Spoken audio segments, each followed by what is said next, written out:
The socks were in the dryer, and then it seemed one wasn't.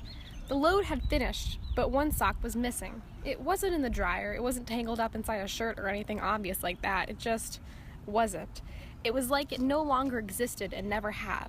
The only evidence that it had ever been was its lonely other sock, left pairless. The world cried that day. Just kidding, no one cried. No one ever cries over a missing sock because then everyone would be crying all the time. Everyone in the world has lost a sock. Losing a sock is just another one of those things, something that happens every day to someone, somewhere. To cry would be silly. No one cried, not even the sock that had been left behind, because it wasn't even sentient and therefore did not have any feelings nor the ability to shed tears. The lost sock, the one that had disappeared from the dryer, was screaming. Silently though, because space is a vacuum. And oh yeah, the lost sock was now in space. A different sort of space though, certainly not the type of space that typical humans think of when the word space is mentioned. The void was not an endless black sprinkled with tiny pinpricks of stars. There were no dull gray rocks floating around, no blisteringly cold and deathly gasps of a lack of air.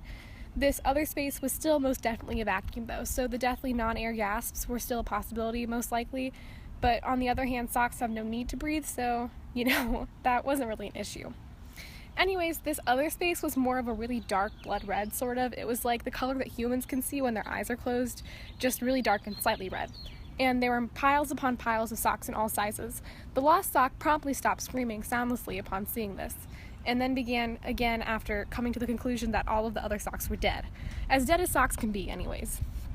The lost sock's cousin Jimmy was just a little ways over, a hole torn in his head.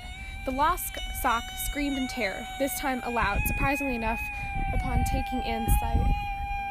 A human strode into the laundry room, heading toward the dryer.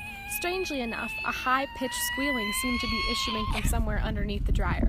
Shrugging, the human proceeded to unload the clean laundry, taking the lone sock away. The human left, still unaware that a sock was missing. The lost sock continued squealing.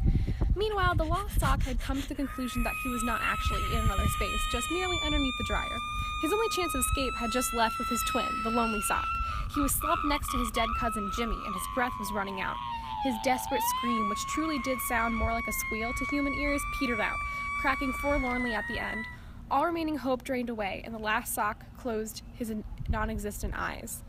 The despair was so overwhelming, the knowledge that he would never be rescued, never again seen the darkness of the inside of a shoe so awful that his will to live simply left him. His breathing stopped, his imaginary heart slowed, his edges frayed, and his mouth went slack. It was over.